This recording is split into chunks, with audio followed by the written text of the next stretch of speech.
안녕하세요. 특별들 선한 육계신 영재 목사입니다. 1월 29일 금요일 오늘의 말씀 묵상 시간입니다. 오늘 우리에게 주신 말씀은 마태복음 15장입니다. 27절을 읽고 말씀을 나누겠습니다. 여자가 이르되 주여 올소이다마는 개들도 제 주인의 상에서 떨어지는 부스러기를 먹나이다 하니. 네, 오늘은요 우리의 자존심을 내려놓고 믿음으로 주님을 붙잡고 나아갑시다 라는 제목으로 말씀을 나누겠습니다. 일반적으로 많은 사람들이요 한 가지 꼭 붙잡고 싶은 것이 있는데 그것은 자존심입니다. 네, 이것만큼은 잃지 말아야지. 이것만큼은 내가 꼭 붙잡아야지. 그렇게 하며 살아갑니다.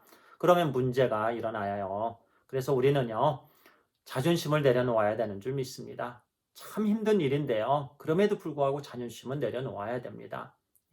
그리고요, 무엇을 붙잡아야 되냐면 하나님의 말씀을 붙잡고요. 우리 주 예수 그리스도를 붙잡고 믿음으로 그렇게 나아가게 되기를 바랍니다. 오늘 본문의 말씀을 통해서 주시는 교훈의 말씀인데요. 주님께서는요, 유대인도 사랑하셨지만 이방인도 동일하게 사랑하셨습니다. 동일하게 또 은혜를 베풀어 주셨습니다. 또 기적을 베풀어 주셨어요. 오늘 말씀에서 주님께서 두루와 시돈 지방에 가셔서 한 가나안 여인에게 은혜를 주시는 부분인데요. 약간 다른 방법으로 이렇게 또 계획과 물론 목적이 있으셨는데요. 그 말씀을 잠시 나누도록 하겠습니다. 21절은 이렇게 말씀합니다.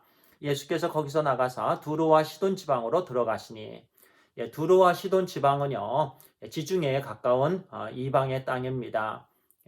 구약에 보면은요 악한 여인 이세벨이 기억나시죠? 그 이세벨의 고향이기도 합니다. 그곳에서 이제 한 가나안 여인을 만나는데요. 그 가나안 여인이 막 소리를 지르는데요. 그 말씀 22절 읽도록 하겠습니다. 가나안 여자 하나가 그 지경에 나와서 소리를 질러 이르되 주 다윗의 자손이여 나를 불쌍히 여기소서 내 딸이 흉악하게 귀신 들렸나이다 하니 이렇게 외쳤습니다. 주 다윗의 자손이여. 그러면서 내 딸이 흉악한 귀신이 들렸는데 제발 나를 긍휼히 여겨 주셔서. 아마 주님에 대해서 소문을 들었던 모양입니다. 그래서 주님을 찾아갑니다. 부탁합니다. 큰 소리를 지르면서 간절한 모습이죠.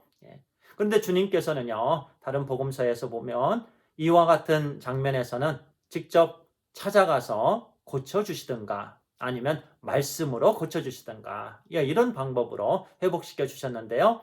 이 여인을 대하실 때는 다른 방법이십니다. 주님께서 이렇게 대답하십니다. 26절입니다. 24절이요. 예수께서 대답하여 이르시되 나는 이스라엘 집에 잃어버린 양 외에는 다른 데로 보내심을 받지 아니하였노라. 이스라엘의 잃어버린 영혼 외에는 다른 데로 보냄을 받지 않았다. 이렇게 주님께서 말씀하십니다. 좀 자존심을 상하게 할 수 있는 말씀입니다. 나는 너와는 상관이 없다. 너는 이방인이기 때문에 은혜 받을 자격이 없다. 그런 말씀을 하시는 거예요. 만약에 그 순간 이 여인이 자리를 박차고 떠났더라면 그 여인은 그냥 불쌍한 여인이 되었을 거예요. 그 여인의 딸도 고침받지 못했을 것입니다. 그런데요, 이 부분이 중요한데요. 그 여인은요, 우리 26절에 보니까 이렇게 응답합니다. 여자가 와서 예수께 절하며 이르되 주여 저를 도우소서. 여자가 와서 이전에는 멀리서 소리를 냈고요. 내 딸을 고쳐달라고 부탁을 했는데요. 주님께서 그렇게 말씀하시자 이제 그 여인이 그 주님의 말씀을 듣고 주님께 더 가까이 나왔습니다. 그리고 이제는 무릎을 꿇습니다. 정중하게 주님께 나옵니다. 간절하게 주님께 나옵니다. 이 부분이 참 중요합니다. 우리는요, 자존심을 상하게 되면 휙 돌아섭니다. 그리고 막 욕도 하고요, 막 저주까지 막 퍼부읍니다. 막 울그락불그락 막 정말 힘들어하지요. 그런데 이 가나안 여인은요, 그렇게 하지 않았습니다. 자기만 손해예요. 만약에 그렇게 하면.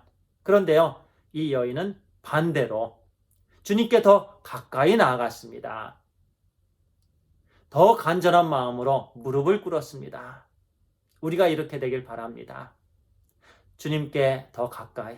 때로는 주님께서요, 우리를 대하실 때 약간 다른 방법으로 대하실 때도 있으십니다. 우리를 더욱더 훈련하시기 위해서, 우리에게 더 귀한 은혜를 주시기 위해서 주님께서 그렇게 하실 때도 있으세요. 근데 그때마다 우리는 주님을 오해하거나 또 주님을 원망하거나 주님 어떻게 저한테 이렇게 대하실 수 있습니까?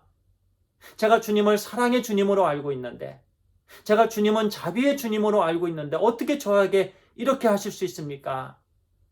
어떤 사람들이 그렇게 하잖아요. 그러나 이 여인은요, 결코 한마디도 그렇게 하지 않았습니다. 오히려 주님께 더 가까이 나아갔고요. 그리고 더욱더 무릎을 꿇고 간절히 주님께 이렇게 이게 도우소서라고 얘기했을 때 주님께서 이번엔 더 강하게 자격이 없다, 더 무서운 말씀을 하셨는데요. 이렇게 말씀하셨어요. 이르시되 자녀의 떡을 취하여 개들에게 던짐이 마땅하지 아니하다. 그 여인을 향해서 너는 개다. 개이기 때문에 은혜 받을 자격이 없다. 처음에는요, 이방인이기 때문에 은혜 받을 자격이 없다. 이번에는 더 나아가서 개이기 때문에 은혜 받을 자격이 없다라고 이렇게 말씀하시는 거예요. 보통 사람 같으면은요, 막 화를 내고 떠났을 것입니다. 그런데요, 이 여인은 떠나지 않았습니다. 간절히 주님께 나아갔고요, 주님을 붙잡았습니다.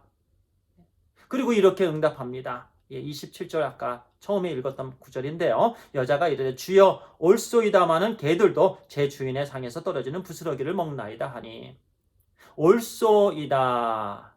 올소이다. 맞습니다, 주님. 저는 이방인이나 자격이 없습니다. 주님의 은혜 받을 만한 자격이 없습니다. 죄인입니다. 라는 고백이에요. 그리고 저는 개입니다. 주님의 말씀이 맞습니다. 아무리 주님께서 어떤 말씀을 해주셔도 저는 주님의 말씀이 다 맞습니다. 그런 고백이에요. 그렇죠. 저도 개입니다. 죄인입니다. 아무 자격이 없습니다. 자격이 없는데 주님께서 은혜를 주신 거예요. 이 여인은요, 맞습니다. 아무 자격이 없습니다. 그러나 개들도 주인의 상에서 떨어지는 부스러기를 먹나이다. 얼마나 귀한 믿음의 고백입니까? 주인에서 떨어지는 그 부스러기를, 물론 나는 이방인이고, 그리고 또 개와 같은 완전히 죄인이고 아무 자격이 없지만 그럼에도 불구하고 주님의 은혜를 사모합니다. 그랬을 때 우리 주님께서 그 믿음을 칭찬해 주십니다. 그리고 딸의 그 귀신 들린 것을 고쳐 주셨습니다. 놀라운 은혜를 경험했습니다. 바로 우리가요, 그와 같은 삶을 살게 되길 바랍니다. 이제는 자존심을 내려놓읍시다. 그리고 말씀에서 주시는 그 모든 컨빅션, 우리는 죄인입니다. 아무 자격이 없습니다. 그런데 주님께서 우리를 위해서 십자가를 지셨고요, 우리 대신 죽으셨습니다. 그리고 부활하셨습니다. 그 모든 은혜를 우리에게 주셨습니다. 이제는 우리가 자존심을 붙잡는 대신 말씀을 붙잡고 주님께 온전히 믿음으로 나아가게 되기를 간절히 소원합니다. 기도하겠습니다. 아버지 하나님 감사합니다. 오늘 우리에게 또 말씀을 주시니 감사합니다.